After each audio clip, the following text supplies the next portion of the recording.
Howdy everybody, my name is Tony Gamez. I'm the drum major from 24 to 25 of the Bluecoats. Today we're going to be talking about another show, the Observer Effect, and how it kind of like went through this whole amazing world of timing and conducting. Pretty much taking a deep dive of what I did. Like this video is very, very helpful for me, especially just trying to get everything, dialed in a little bit more to the satisfactory of the staff and everything like that. But, yeah, let's just jump right into it. Here we go. We always have these awesome sound checks that somehow just kind of like sounds just really cool, and it brings the aesthetic out of the show. But here, this is sample, and then when I conduct in, that's when the chimes, I believe, have that little pattern, that ongoing triplet pattern. Kind of sets the stage for the high brass when they're facing back towards here. And I don't know why I do it, but for some odd reason, I love to close my eyes when I conduct. It gives me a little bit more of a sense of ground, especially of timing and things like that. Even in the video, you can still hear me like dudding to make sure that I'm still in time, making sure that it's not falling hard or slowing down or anything like that. And then just really quick tempo change, just trying to find the next tempo going into the 3/4 time signature. This part of the show, when we first learned that this was not the downbeat, like what they're playing is 3-1 3-1 3-1 3-1, and so making sure that my grounding of 1 was especially clear to everybody else in the field.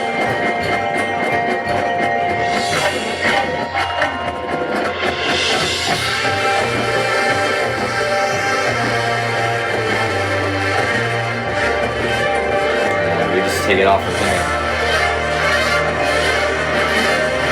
Staying super clear for the trumpets when they do the runs. A little bit of jazz right here. I don't know what it is, but I love me a good smile.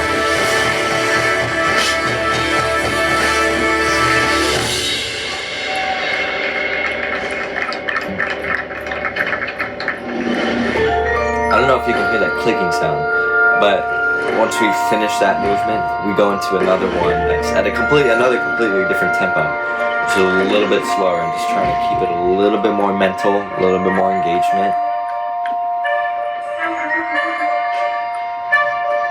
For me, it was just trying to keep steady time, and again, I close my eyes and kind of gut to myself, and I know everything went well when the basses come in correctly, which is good. It's a good thing. But the same thing as last year in 24, these bass entrances that are really far back field. It's really tricky to do, first of all, but it will help if the person in the front is so dialed into the internal tempo that they have for themselves. And they're just back to following the battery, Another quick tempo change, nothing crazy, I think. It went from 156 to 164, so nothing super drastic, but there's still a little bit more movement, especially going through all this next section with all the kind of drum features, and then going into the big hit right before the start of part 2.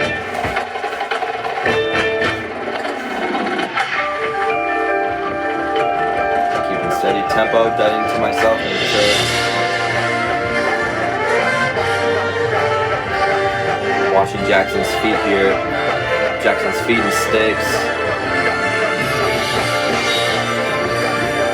It's totally okay to dut to yourself.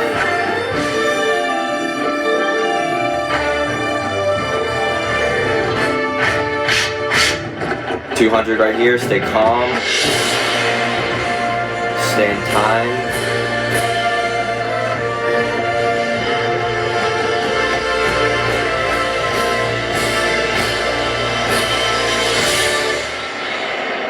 The whole point of this ending section was it's supposed to look really easy and just let it be calm. That's basically what it was.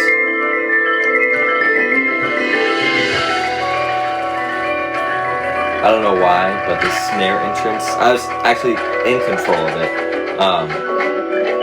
for like a good little bit of the season, start of the season, and just kind of fluctuate a little bit. Like the rub of them starting just either a little bit early or a little bit late, but then right at the end of the season, it just like clicks, and every time it just kind of clicked right on the beat, which is really, really nice. Which made the percussion's lives easier through this, because the snares were able to come in time, and then the front ensemble were able to, match the rhythm and their groove as they came right behind them, and they were able to get a little bit more connected.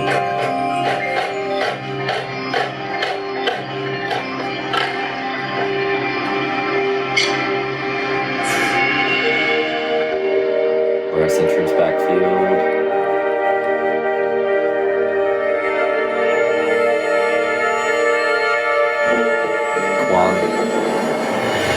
Best timpanist in the world. Easily.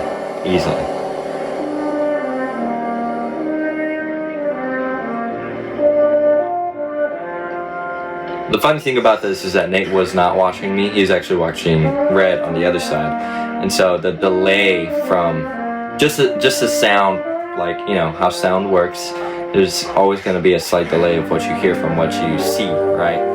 And so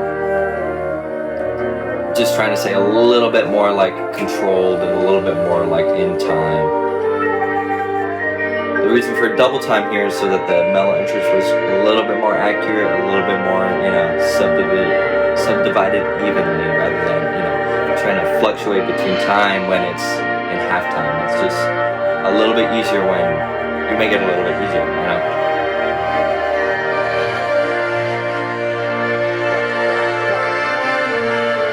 Really drastic retard onto there. It took a while to get that, like, really convincing that was what it was, But right at the end of the season again, I don't know, I think it was like finals week, maybe a week before finals week, everything just kind of started to clear up a little bit more.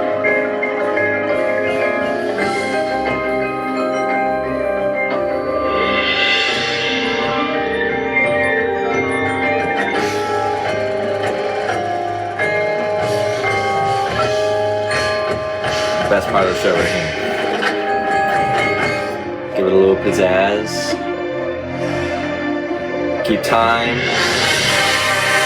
Enjoy the moments, absolutely, but also you have to realize that these moments happen because you stay in time, you stay in control.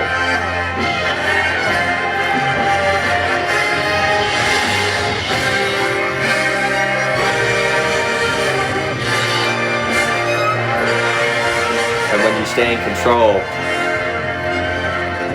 it personally feels so much better, rather than like, letting it release and then just a little mumbly.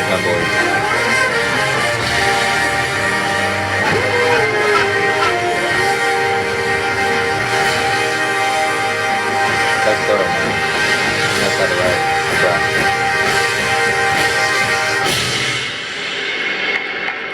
And it's more of a mental game than anything, really. Like, the mental stability that you need to have when going through all of this stuff, especially going through a show of this magnitude, like, it takes a lot of focus, a lot of control, and not trying to, get too emotional or get too excited. Like, absolutely, those are the things that should happen, but you are in control of a lot of things, and a lot of things could happen if that stuff fluctuates every single time that you go and perform it. So building some type of consistency helps a lot.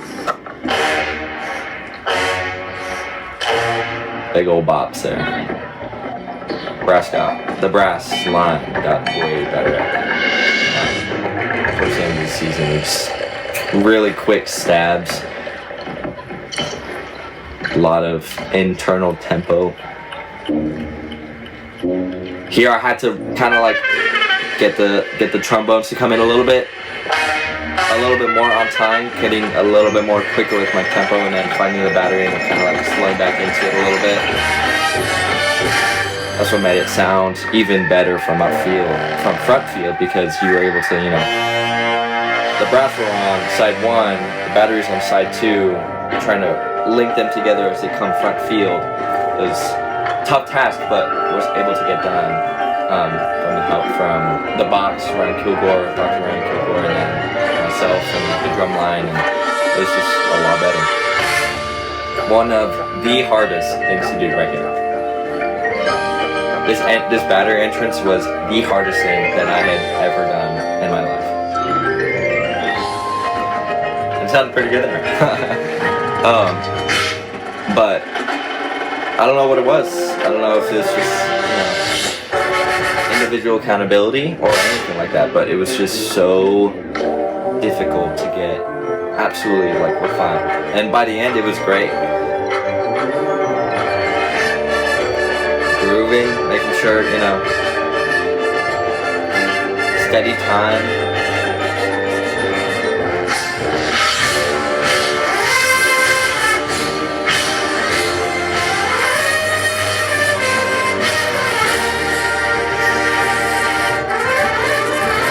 Stay calm through here, nothing crazy.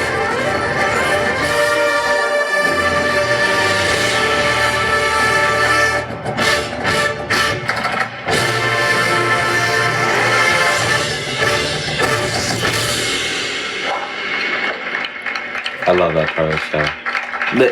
It's just so unique, you know, like, who would want to do that? Or who, like, I know a lot of people would want to do that, but, you know, but to, like, actually do it at the highest of levels like that, I mean, that was insane. Insane. I think the chordal structure of this kind of, like, hit home for me. Just gave me a lot of memories of the season. Again, another really hard part of the show though. The brass facing backfield, corner side 2, and then trying to get this soundscape to sound somewhat correct. I was like almost an 1/8 note ahead of what like the actual tempo was.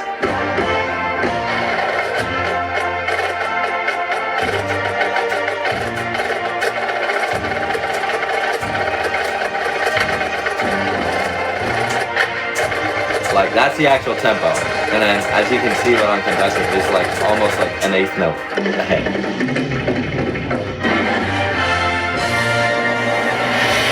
It's crazy. That was crazy.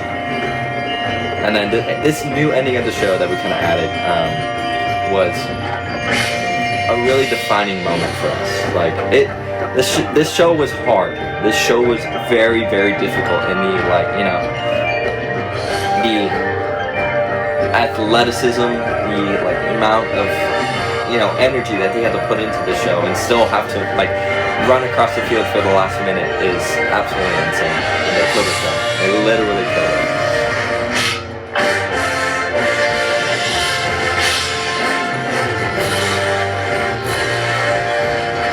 And then here is where I just kind of like, I knew that it was good.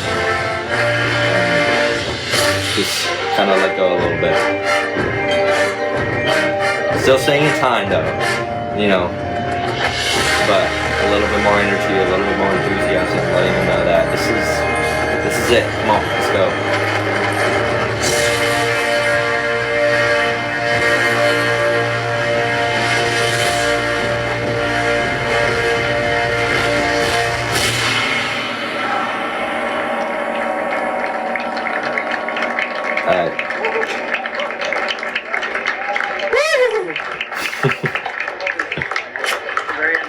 Little post-game interview coming out, but just kind of.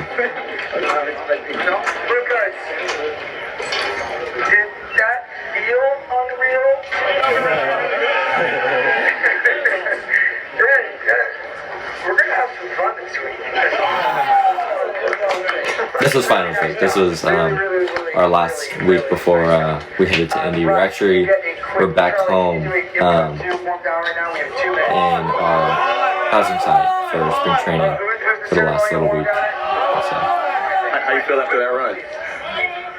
I don't know what to say. I'm just, that was pretty awesome. That's what we do, I guess. Yes, sir. I mean, everything that this season was because of the people on the field, the people that were, you know, helping behind the scenes, our staff, our admin staff, our instructional staff, anybody that ever helped the Bluecoats at all was because they did their jobs, and we were able to do our jobs at the highest of levels, and so it was great.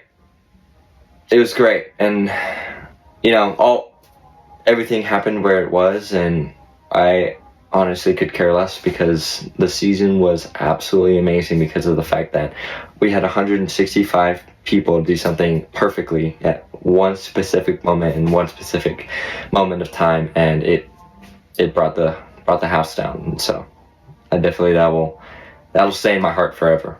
And so thank you again for watching this video. Again, I am also on Silent Command instructional staff, and if you ever need any advice, leadership, auditioning, like being an auditionee somewhere at either the Bluecoats or a different corps, please, like, don't be afraid to go to the Silent Command website and hit up either myself or any of the instructional staff that is available to you. Like, what we do is for you guys, and so please use it whenever you need. But yeah, thank you guys for watching this video, and I hope you guys enjoy it, and yeah, go Bluecoats, I guess.